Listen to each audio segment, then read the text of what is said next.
안녕하세요. 정신분석의 뜰입니다. 코아스의 정신분석은 어떻게 치료하는가 그 책 2장 살펴보도록 하겠습니다. 2장은요. 해체 불안과 오이디푸스 불안, 거세 불안을 비교하면서 코아시 설명하면서요. 거세 불안보다 더 심층적인 불안이 바로 해체 불안이라는 얘기를 하고 있습니다. 그래서 오늘은 해체 불안에 대한 설명을 하고요. 다음 주에는 거세 불안에 대해서 한번 살펴보도록 하겠습니다. 자, 우리 부모님들, 젊은 부모님들 요즘 아기를 정말로 정상스럽게 아주 잘 길러요. 정말 애지중지 기르시거든요. 모든 좋은 것들 다 챙겨주면서 정말 정성스럽게 기르는데 이제 가끔 이렇게 우리 치료실에 오시는 부모님들 보면 이렇게 길러놓고서는 자기가 뭔가 잘못했기 때문에 실패했기 때문에 우리 아이가 이런 문제를 앓고 있는 것 같다 이러면서 죄책감에 몸을 떠시는 분들이 있거든요. 그러면 제가 코아스의 이론을 근거로 해서 그 부모님들의 죄책감의 정도를 조금 낮춰주고 있습니다. 무슨 얘기냐 하면 완벽하게 아이한테 잘해줄 때 100% 부모가 만족시켜줄 때 아이는 부모한테 예속이 되어져서 자기를 발달시켜 나가지를 못합니다. 그러니까 적절하게 부모가 실패하고 좌절을 줄 때 아이는 불안하지 않습니까? 그러니까 불안을 이기기 위해서 자기 심리 안에 내재화의 기능과 심리 구조를 만드는 그런 아동 심리 발달이 만들어지기 시작합니다. 그래서 구조를 만들어 봐서 자기가 혼자서도 살 수 있는 힘을 길러 나가는 거거든요. 그러니까 엄마의 적절한 좌절이 실패가 아이한테서는 이렇게 자기를 발달시켜 나가는데 큰 훌륭한 동력이 된다는 얘기입니다. 그러니까 잘해주고 100% 잘해주면 아이는 영원히 베이비로만 남거든요. 커 나가지를 못하는 겁니다. 그러니까 어느 정도 적절한 실패가 있고 아이들이 그 좌절을 겪어낸다면 그 아이 심리 구조가 발달시켜 나가는데 촉진하는데 굉장히 큰 도움이 된다는 얘기입니다. 그래서 자기 대상의 부모의 실패는 중요하다. 그래서 100% 아이들을 만족시키는 양육, 과잉보호하는 거 하지 마라. 제가 이렇게 말씀을 드리고 있거든요. 바로 이런 코아스의 이론을 근거로 해서 제가 설명을 드리는 겁니다. 자, 근데 적당하게 아이들이 감당할 수 있을 만한 실패는 괜찮습니다. 그건 누구나 어떤 부모나 다 하는 거거든요. 근데 이게 구조적인 문제를 안고 있다면 이건 큰일 나는 겁니다. 아이가 병리적인 문제를 앓을 수가 있다는 겁니다. 무슨 얘기냐면 엄마 성격이 지금 성격 장애가 있어요. 경계선 성격 장애라든지 자기애적 성격 장애가 있어서 자기밖에 몰라요. 아기를 자기의 만족을 위해서 이용하는 겁니다. 그러니까 아기를 위해서 내가 공감하고 지지해주는 엄마 역할을 하는 게 아니라 아기로부터 자기가 도리어 위로를 받으려는 엄마들이 있어요. 가끔 보면. 자, 요럴 때 엄마가 이 자기 대상인 엄마가 구조적인 심리적인 문제를 안고 있어서 그러면 어떻습니까? 병리적인 문제를 안고 있으면 구조적으로 아이한테 자꾸 좌절을 주게 되지요. 아이에게 자꾸 실패를 맛보게 만들어서 아이가 낙심하고 절망하게끔 만들어 버리죠. 그러니까 아이가 적절하게 아이한테 적절하게 지지해지지 않고 아주 충분한 공감을 주지 않을 때 이런 엄마의 어떤 심리성적인 문제가 있을 때 아이의 불안이 깊어진다는 겁니다. 거세 불안 가기 전에 이 아이는 자기가 상실되어지고 자기가 망할 것 같은 해체 불안을 겪는다는 얘기입니다. 자, 이런 불안이 있는 채로 오이디푸스 들어가면 어떻습니까? 또 거세 불안 오니까 아이가 심각해지지 않습니까? 그러니까 해체 불안에 대해서 먼저 설명한 다음에 그 다음에 이제 거세 불안을 설명하거든요. 오늘 이 해체 불안에 대해서 한번 살펴보도록 하겠습니다. 코아스는 인간이 경험할 수 있는 가장 심층적인 불안을 해체 불안이라는 용어로 설명을 했습니다. 자, 이 해체 불안은 죽음의 공포하고는 본질적으로 다릅니다. 그렇지만 개인들이 이 강렬하게 이 불안을 경험할 때는 해체 불안과 무관하지는 않다고 이렇게 얘기를 하고 있습니다. 자, 해체 불안은 신체의 소멸, 내 신체가 죽는 게 아니라 내 인간성이 상실되어지는 겁니다. 심리적인 죽음이라는 데 초점이 맞춰져 있습니다. 자, 제가 요즘 우리 엄마가 친정엄마가 지금 치매를 앓고 계시거든요. 네, 지금은 이제 치매가 많이 진행되어졌기 때문에 이런 불안의 강도가 되려 조금 더 둔화되었어요. 잘 모르셔요. 근데 처음 이제 치매 진단을 받았을 때 가장 무서워하는 게 굉장히 불안해 하셨거든요. 왜 우리 성인들이 말년에 치매를 앓는 게 왜 두려우냐면 인간성이 말살되어지지 않습니까? 사랑하는 사람들, 기억들 다 잃어버리게 되고요. 기억력이 생각할 수 있는 힘도 없게 되고요. 똥오줌도 제대로 자기 힘으로 처리를 못하지 않습니까? 인간의 존재 자체가 지금 파괴되고 해체되어져 가는 그 과정이지 않습니까? 그래서 우리 성인들 같은 경우는 치매 걸릴까봐 굉장히 무서워하고 공포스러워하지 않습니까? 자, 이만큼 내 신체 죽는 거는 우리 엄마도 무섭지 않다고 얘기했거든요. 그러니까 차라리 죽는 건 우리 모두가 다 감당할 수 있는 그런 두려움이긴 하지만 그것도 무섭긴 하지만 그보다 더 무서운 거는 내 인간성, 존엄성이 망가지는 거기에 대한 불안이거든요. 그래서 이제 심리적인 죽음, 인간성이 상실되어지는 게 이게 더 큰 죽음이라는 겁니다. 이게 바로 바로 해체 불안입니다. 자, 해체 불안은 자기 대상의 상실과 관련되어 있습니다. 자기 대상은 엄마입니다. 1차적인 건 엄마고요. 그 다음에 나중에 아빠도 될 수가 있겠지요.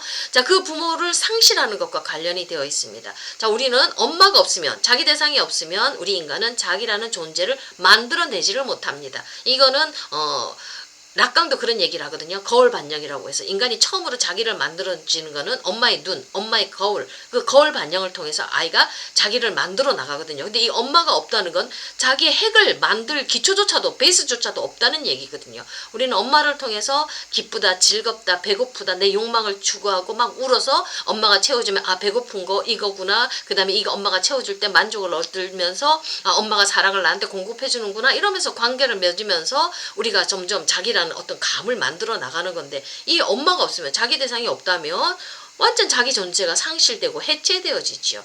그러니까 이거는 완전 해체 수준이에요. 인간이 아주 그냥 자기라는 인간다움을 만들어내지조차도 못하는 상태가 되는 겁니다.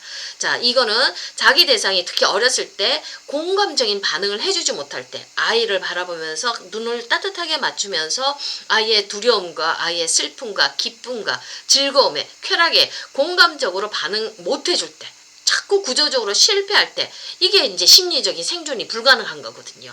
이럴 때 인간의 자기는 파괴가 되어지고요. 이런 공감적 자기 대상의 이런 상실은 인간이 자기를 상실하는 것 같은 공포로 이어지는 거거든요. 이게 해체 불안이라는 얘기입니다. 자, 인간의 자기 파괴, 자기가 해체되어지는 거는요, 그 자기 어린 아이가 어떤 엄마의 비인간적인 냉담함을 경험할 때, 무관심, 사랑, 이 미움과 증오는 그래도 낫죠. 이 무관심, 냉담한 거, 차가운 거, 이 무관심, 이걸 경험할 때, 이때 전혀 비공감적으로 반응하지 않는 이런 비공감적으로 반응하는 거죠. 이런 세계에 아이가 노출되어지면 이렇게 아이가 해체 불안을 겪는다는 겁니다. 자, 이런 의미에서 해체 불안은요, 프로이드가 사랑의 상실에 대한 공포라고 명명한 것보다는 소위 좀 더 죽음의 공포에 더 가까운 것입니다.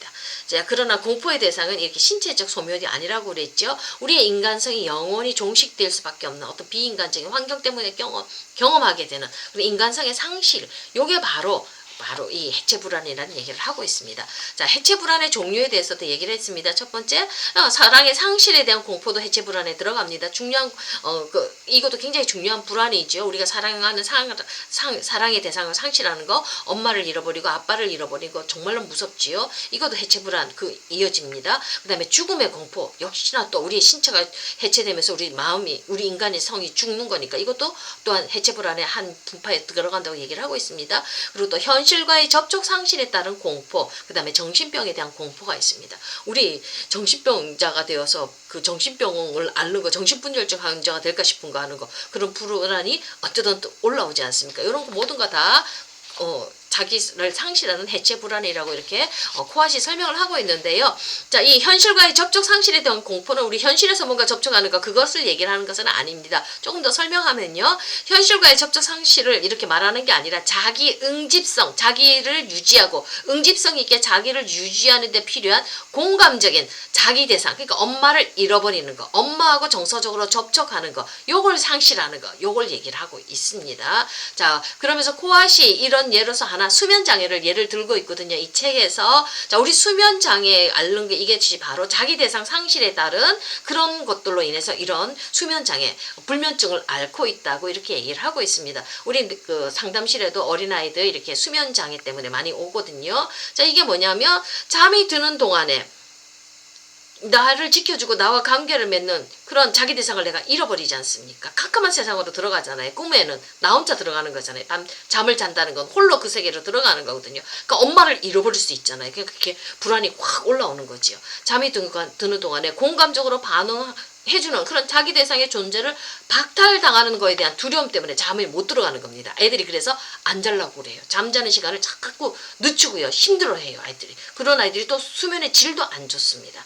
자, 수면장애의 치료를 위해서는요, 환자가 잠이 드는 동안은 물론이고요, 잠을 자는 동안, 그리고 깨는 동안, 깨어나서도요, 자기 대상이 옆에 있다는 이 확신을 가질 수 있도록 아이들에게 만들어줘야 된다고 이렇게 얘기를 하고 있습니다. 자, 그 독일의 유명한 비스마르크 재상이 있죠. 이 사람이 이제 만성 불면증을 앓고 있었어요. 근데 이게 내과 의사가 이걸 치료를 해주는데, 자, 이 사람이 정신분석 의사는 아닌데 이 사람이 내과 의사인데 치료를 어떻게 해주냐면 비스마르크가 잘 때 잠자리 옆에 같이 있어줘요. 그리고 그 사람이 깨어날 때쯤 돼서 막 후다닥 달려가서 깨어나는 그 순간에 같이 있어주는 겁니다. 그러니까 자기 대상이 옆에 있다는 확신이 들으니까 비스마르크의 이 불면증이 치료가 되어져요. 그래서 비스마르크가 좀 이 구강기에 좀 문제가 있었나 봐요. 자기 대상 상실에 대한 공포가 있었나 봐요. 마구 먹어 제껴서 이렇게 폭식해서 살이 쪘거든요. 근데 이게 자기 대상이 함께 있다는 그 심리적인 안정감이 드니까 비스마르크가 이제 살도 좀 빠지는 거예요. 멋있어졌겠죠. 자, 이렇게 수면 장애가 앓는 이유 중에 하나가 바로 이 자기 대상을 상실할 거에 대한 공포 때문에 이 사람들이 이렇게 수면 장애, 불면증을 앓는다. 그러니까 치료를 위해서는 잠이 들어가는 순간 또 잠자는 동안 그다음에 잠에서 깨어났을 때 자기 대상이 옆에 있다는 확신을 가질 수 있도록 해주면 이렇게 치료가 되어진다. 그렇게 설명을 하고 있습니다. 자, 마지막으로 이제 거세 불안과 해체 불안의 관계에 대해서 설명을 좀 한번 해볼게요. 자, 거세 불안의 경우는 심리적 표면에 자리 잡고 있기 때문에 쉽게 드러납니다. 그렇지만 어떤 증상이 나타났을 때 사람들의 어떤 심리적인 증상, 문제가 나타났을 때는 이 거세 불안보다는 좀 더 훨씬 더 심층적인 불안이 도사리고 있어서 그 문제를 나온다는 거예요. 그러니까 심리적인 어떤 증상이 나타나면 단순한 거세 불안만 말고 더 깊은 심층적인 불안을 탐색해서 치료를 해야 되겠죠. 그러니까 거세 불안보다 훨씬 더 해체 불안이 더 심층적이라고 그 얘기를 해주고 있고요. 자, 거세 공포 이면에는 자기의 해체에 대한 해체 불안이죠. 보다 만연된 다른 공포, 그 해체 불안에 대한 공포가 있다고 설명을 하면서요. 자, 후자의 공포, 이런 해체 불안의 공포는요, 오이디푸스기를 포함한 심리성적 발달의 모든 단계에 존재하고요. 정신장애 발병의 거세 불안보다 훨씬 더 결정적인 역할을 한다고 이렇게 얘기를 하고 있습니다. 원인이라는 얘기죠. 가장 깊은 원인이라는 얘기죠. 우리가 심리적인 질병을 앓는 거는 바로 요 해체 불안이 있기 때문에 내 자기가 해체되어질 것 같은 이 불안 때문에 우리가 여러 가지 심리적인 병을 앓고 있다고 얘기를 합니다. 그러니까 치료가 되어져야 되는 거죠. 자, 요거까지 설명하고요. 다음 주에는 거세 불안에 대해서 코아시 말하는 거세 불안은 어떤 건지, 왜 또 생기는 건지 거기에 대해서 한번 또 살펴보도록 하겠습니다. 감사합니다.